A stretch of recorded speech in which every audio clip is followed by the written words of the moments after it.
안녕하세요. 밤라디오 민준에 오신 것을 환영합니다. 답답하고 화가 나서 이 글을 쓰게 되었어요. 결혼한 지 3년 차가 되었고 1살배기 딸과 행복하게 살고 있습니다. 제게는 18살 차이 나는 늦둥이 중학교 2학년인 14살짜리 남동생이 있습니다. 공무원이신 부모님 밑에서 혼자 자라다가 늦둥이 동생이 생겼을 때 창피하기도 했지만 동생이 너무 귀엽고 사랑스러워서 제가 거의 키우다시피 했습니다. 수험생 시절에도 동생을 돌봤고 대학에 가서도 동생의 재롱잔치를 챙기느라 학교에서 저보고 애 엄마라고 소문이 날 정도였죠. 그만큼 우리는 서로를 아끼는 남매였습니다. 나이 차이 덕분에 싸울 일도 거의 없었어요. 그러던 중 제가 결혼하기 전에 어머니가 유방암으로 돌아가시고 아버지와 동생은 시골의 할머니, 할아버지 댁으로 내려가 살았어요. 그런데 반년 전에 아버지가 사고로 먼저 세상을 떠나셨습니다. 이때부터 문제가 시작됐습니다. 아버지가 돌아가신 후 동생은 시골에서 혼자 할머니, 할아버지를 모시고 살았는데 두 분 모두 치매가 있으시고 건강도 좋지 않으셔서 동생이 많이 힘들어했습니다. 그러다 보니 점점 삐뚤어져서 술과 담배도 시작했더라고요. 공부는 썩 잘하지 못했지만 심성은 착한 아이였는데 부모님의 일로 많이 충격을 받은 것 같아요. 할아버지의 치매가 너무 심해지셔서 결국 두 분을 요양시설에 모시기로 하고 동생을 우리 집에서 데리고 지내고 싶다고 남편에게 이야기했더니 남편이 생각해보겠다고 하더니 시어머니께 홀랑 말해버렸어요. 그 후 저는 바로 시댁으로 호출당했고 제 서방의 귀한 돈으로 자기 식구를 먹여 살리려 한다며 뻔뻔하고 개념 없는 여자로 낙인 찍혔습니다. 사실 저도 일하다가 우리 딸 때문에 그만둔 거였는데 말이죠. 그래서 이제 곧 다시 일 시작할 거고 동생도 이제 나이가 있으니 말을 잘 들을 거라며 걱정 말라고 했더니 시어머니가 막말을 하시더군요. 시어머니께서 하신 말씀이 어미 없이 시골 늙은이들 손에서 막 자란 애가 우리 손녀딸에게 해코지라도 하면 어쩌겠느냐. 술, 담배도 한다고 들었는데 그런 애를 한 집에서 어떻게 키울 생각이냐? 시집 왔으면 이제 내 자식 잘 키우고 부모와 남편 받들며 살아야지 어디서 동생을 데리고 살 생각을 하느냐? 참버릇도 없구나 라고 하시는데 정말 말이 이렇게도 막 나올 수 있나 싶어 눈앞이 핑 돌았습니다. 너무 화가 나서 몸이 부들부들 떨렸지만 이성을 찾고 나서 이렇게 말했어요. 그럼 부모님 생명보험금이랑 연금 있는 거 전부 동생에게 돌리겠습니다. 그 돈으로 동생 근처에 자취방 얻어주고 저는 혼자 애를 돌볼게요. 그건 부모님이 우리 둘을 위해 남겨주신 돈이니 문제될 게 없잖아요. 동생 대학비랑 결혼 자금도 그 돈으로 마련할 테니 걱정하지 마세요. 라고요. 그랬더니 또 대노하시며 그 돈을 왜 다 그 애에게 주냐. 어린 나이에 부모 잃은 것도 다 지 팔자다.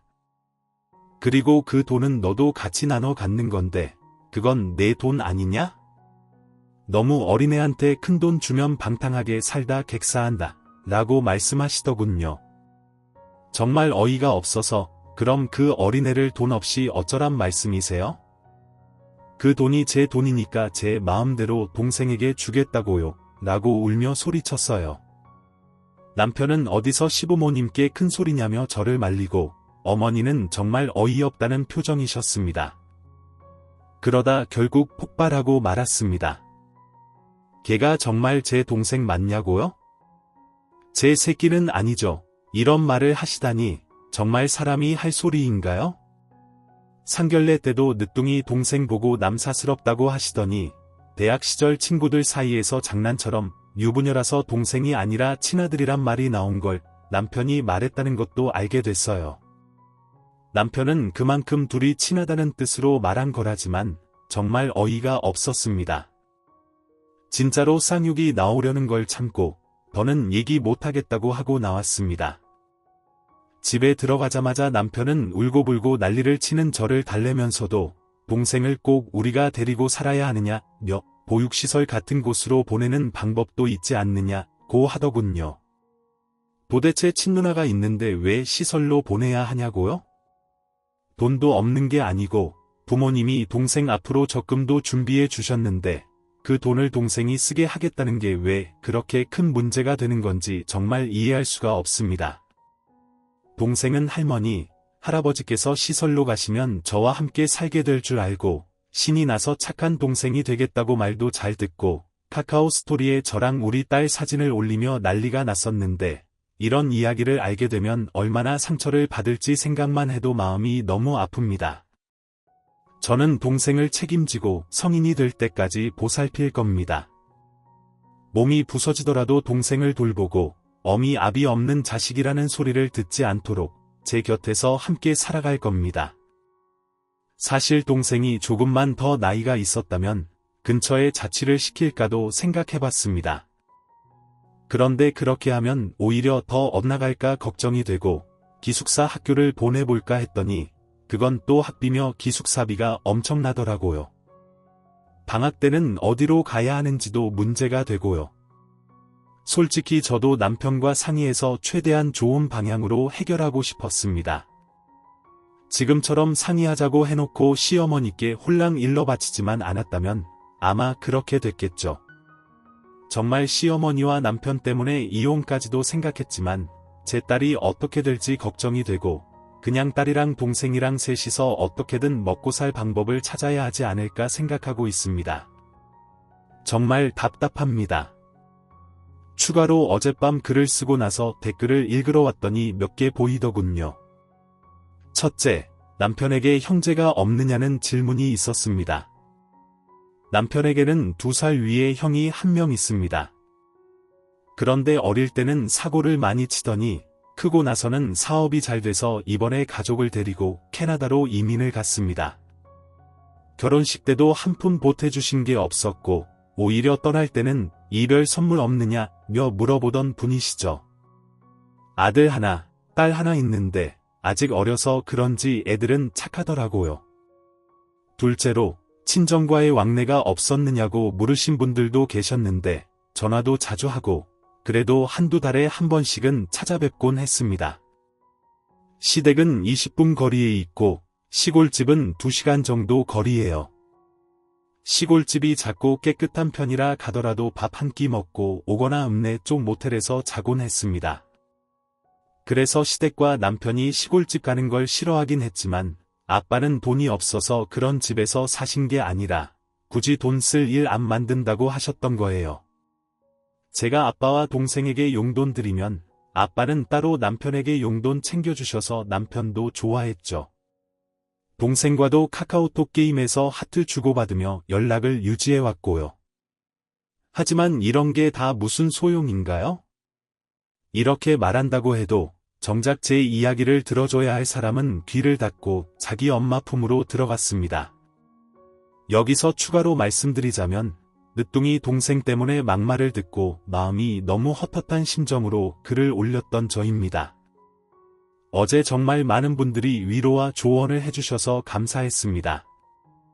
하루가 이토록 길게 느껴진 적은 처음이었고 제 마음은 정말 공허했습니다. 내용이 진짜 길긴 합니다. 그만큼 저도 어이가 없어서 아무래도 이혼이 답인 것 같습니다. 정말 미치겠어요. 어제 글을 쓰고 나서 많은 분들이 댓글을 달아주신 걸 잘 봤습니다. 댓글을 보면서 동생에게 미안한 마음이 들기도 하고 제 팔자가 너무 서럽게 느껴져서 충동적으로 차를 끌고 우리 딸 공주를 데리고 동생을 보러 갑작스럽게 시골집으로 갔습니다. 시골집에 도착하니 동생은 이 더운 날에 할머니, 할아버지께 선풍기를 켜드리고 빨래를 걷고 있더니만 저를 보자마자 뛰쳐나오더군요. 정신없이 달려가는 길에도 동생이 좋아하는 치킨이랑 피자, 그리고 할머니 할아버지 드실 사이다를 사서 갔습니다. 생일도 아닌데 씻는다면서 밥 안 해도 된다며 어찌나 좋아하던지요. 동생이 허겁지겁 먹으면서도 살다 발라서 할머니 할아버지께 챙겨드리고 저 먹으라고 닭다리를 내미는 걸 보면서 속으로 하염없이 울었습니다. 누나가 못나서 너에게 나쁜 소리 하는 사람들에게 한마디도 못한 죄인이 된 것 같아서요. 그렇게 동생과 두세 시간 정도 보내다가 너무 늦기 전에 다시 집으로 돌아갔습니다. 집에 들어가자마자 이미 퇴근해서 집에 와 있던 남편이 난리가 났더군요. 짜증이 나서 휴대전화를 차 안에 놔둔 상태라 연락도 안 됐고 말도 없이 갔으니 화가 날 수밖에 없었겠죠. 어디 갔다 왔느냐 며 윽박지르길래 동생 보러 갔다고 하니 데리고 온 거야 라고 되묻는 모습에 정말 어이가 없었습니다. 누나가 동생 보러 가지도 못하느냐고 그냥 가서 밥 먹고 왔다고 했더니 어린 딸내미 데리고 시골집 갔다 왔느냐 며 정신머리가 없구나 라고 소리를 치더군요. 이대로는 안 되겠다 싶어서 차분히 얘기 좀 하자며 남편을 앉혔습니다. 부들부들 떨렸지만 우선 정신을 차려야겠다는 생각에 음료수도 주면서 대화를 시작했습니다. 난 역시 어린 동생을 데리고 사는 게 맞다고 생각해. 친누나가 있는데 왜 혼자 살아야 해? 시설로 보내자는 당신과 시어머니의 말에 화가 나지만 당황스럽고 불편해서 그런 거라고 이해해. 동생에게도 유산이 있으니 그걸로 대학 학비나 결혼은 걱정할 필요 없어. 내가 받은 유산으로 그 외에 들어가는 돈은 내가 보살필 테니 같이 살면 좋겠어. 당신도 그 아이를 많이 예뻐하고 잘 놀아줬잖아. 잘할 거야.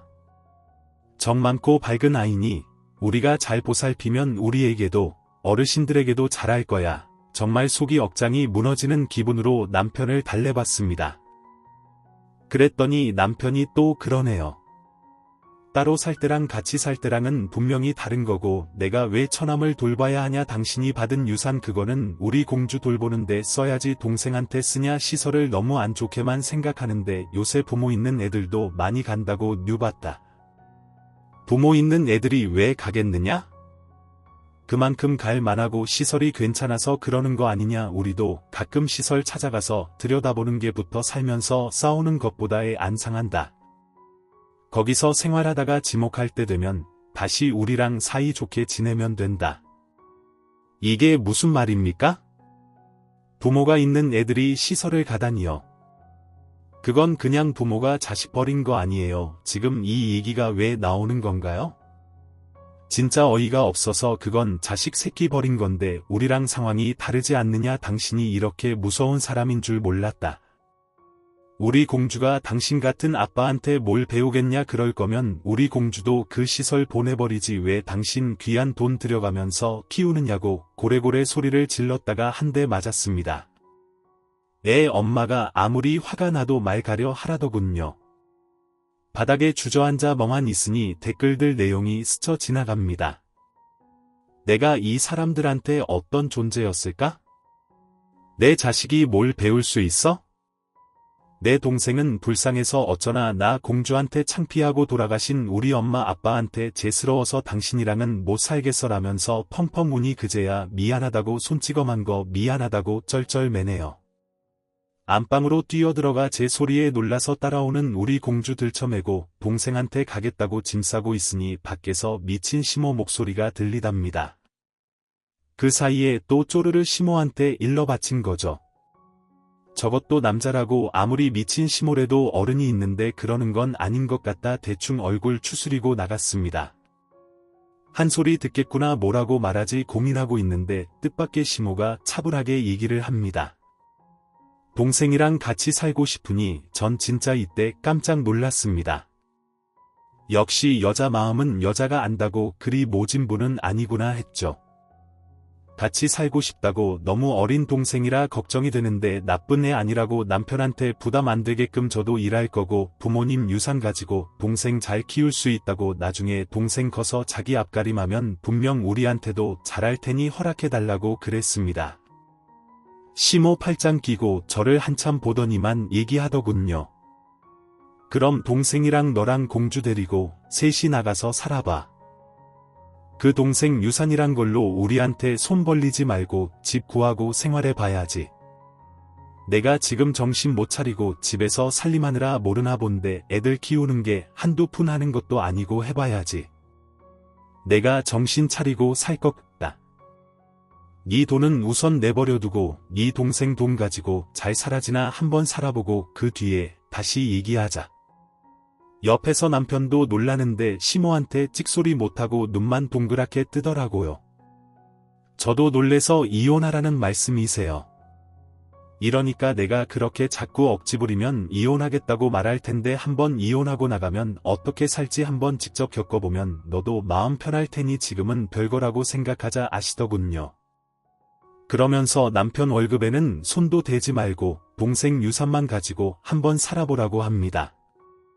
그래서 공주는 어떻게 하라고 그런 말씀하시느냐니 토요일에 시댁에 두고 일요일에 데려가랍니다. 그 사이에 필요한 물건은 사놓을 테니까 걱정 말라며 이 정도면 충분히 자기들도 양보하는 거라며 너도 너무 열 올리지 말고 차분히 생각해보라더니만 남편 내일 출근해야 한다면서 오늘은 시댁 가서 자라며 데리고 나가더군요.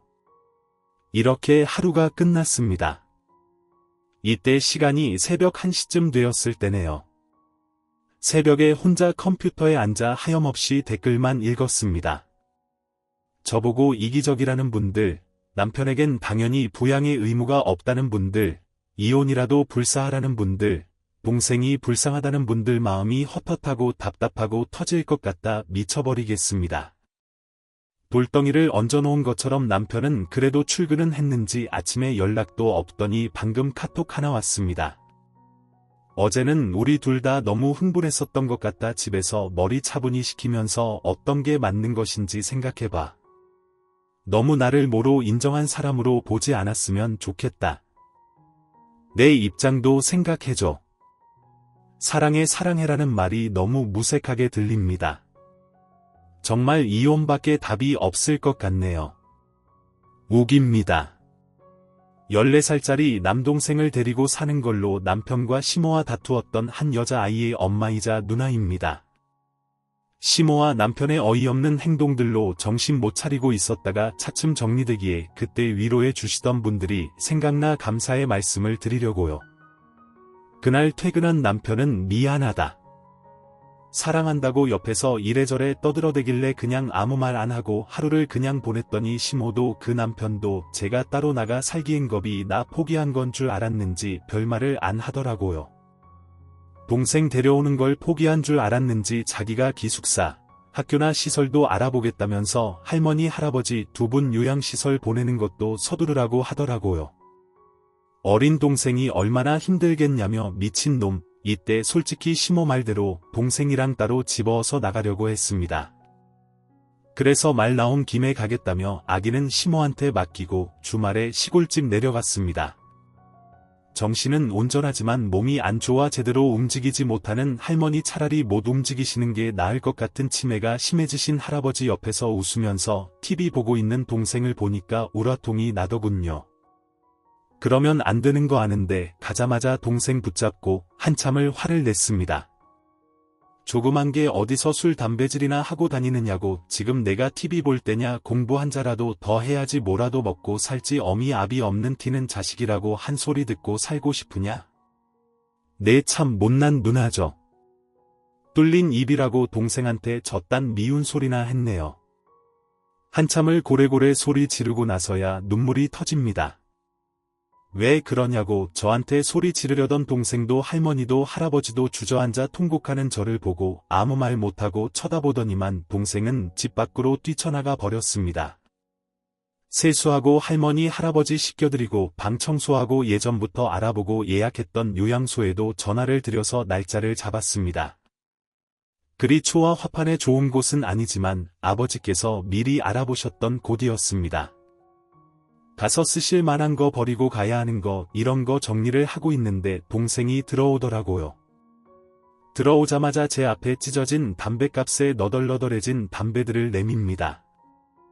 그리고 미안하다고 잘못했다고 그냥 친구들이 자기 무시하는 것 같아서 새 보이고 싶어서 핀 거라면서 자기는 공부도 못하고 부모님도 안 계시고 너무 답답하고 화가 나서 잘못하는 거 아는데 친구들이 무시하는 게 싫어서 핀 거라면서 울먹거리더라고요.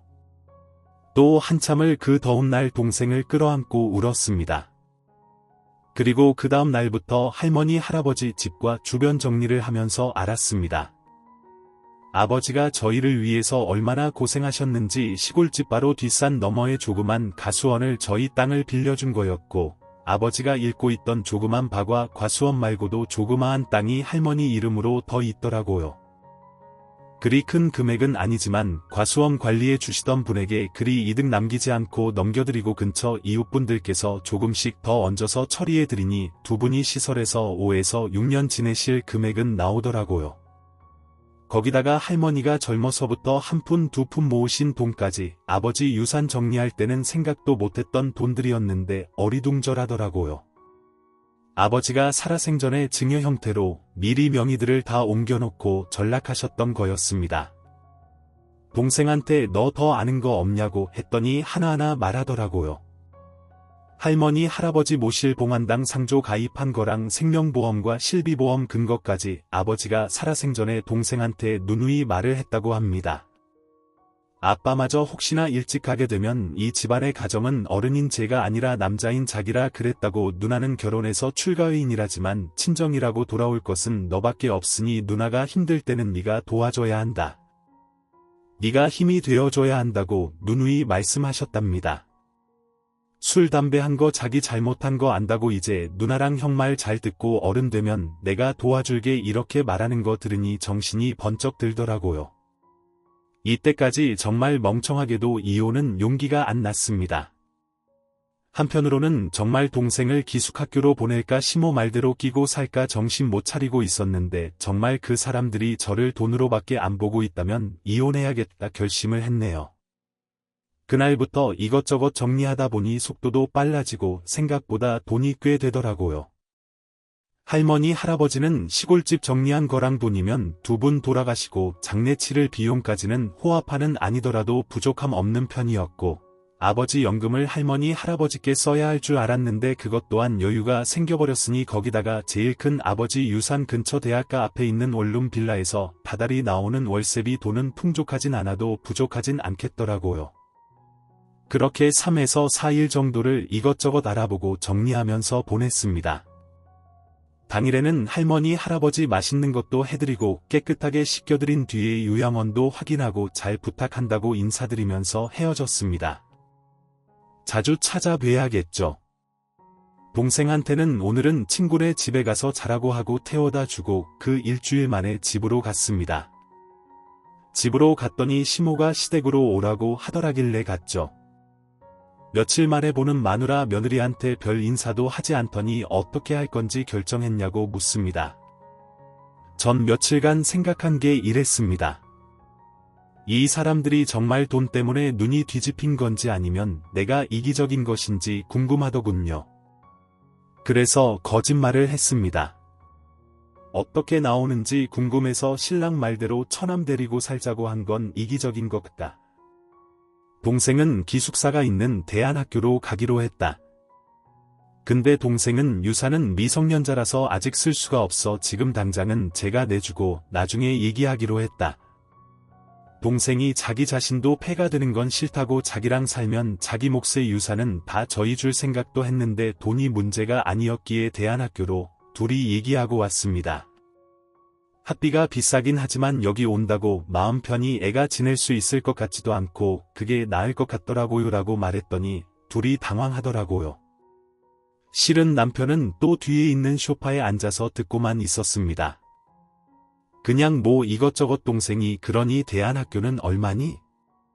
애가 그런 생각을 하고 있었구나 이러시더니만 저한테 혀를 끌끌 차면서 넌 내가 하나밖에 없는 누나가 동생한테 모질게 구냐면서 타박을 하시더군요. 시댁 식구들이 처가 식구 데리고 산다 그러면 반대하는 건 당연한 건데 그거 하나 설득 못하냐며 멍청하고 동생 버리는 나쁜 누나라면서 너 나중에 공주가 너한테 그러면 어찌할 거냐 시모인 나도 나중에 아프고 늙으면 버릴 거냐 뭐 이런 식으로 말하더니만 그냥 네가 나중에 시댁에 어떻게 할지 궁금해서 그랬다는 둥 이러더라고요. 무슨 소리야 이 아줌마가 돌았나 이러고 쳐다보고 있었더니만 네 동생이 그래도 생활비 이런 개념으로 돈 얘기하는 거 보니 똘똘할 것 같네. 대안학교 보내지 말고 그 내용 공증받아서 집으로 데려오고 그 돈으로 집 옮기라고 하시더군요.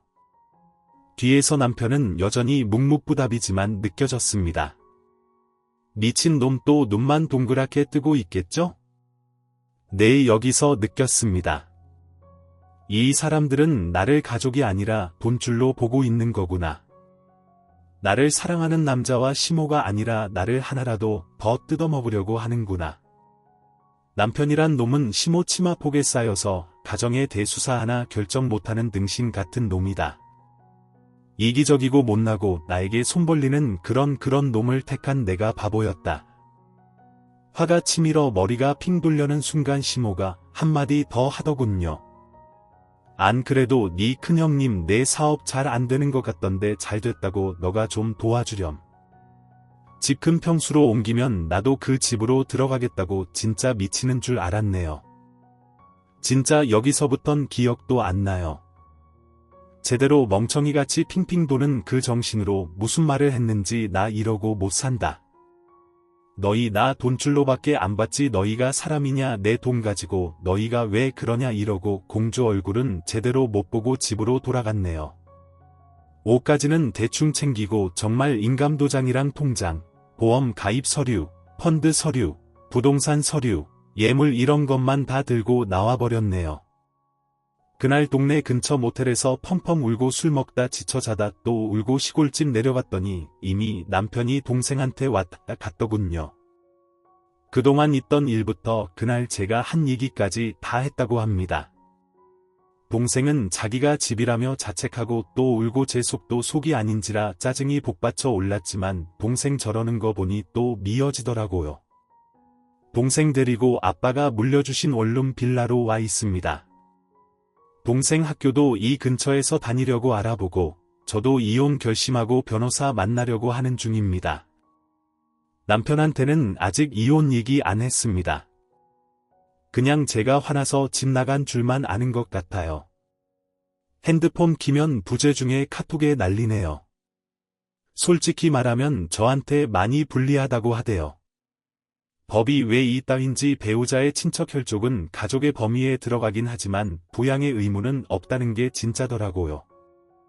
자신의 생활을 희생하면서까지 부양할 의무는 없다는 법에 따라 이혼 사유가 안 된다고 합니다. 그래서 휴대전화기로 가끔 오는 카톡이랑 문자 전화 내용들을 녹음하고 저장하고는 있습니다.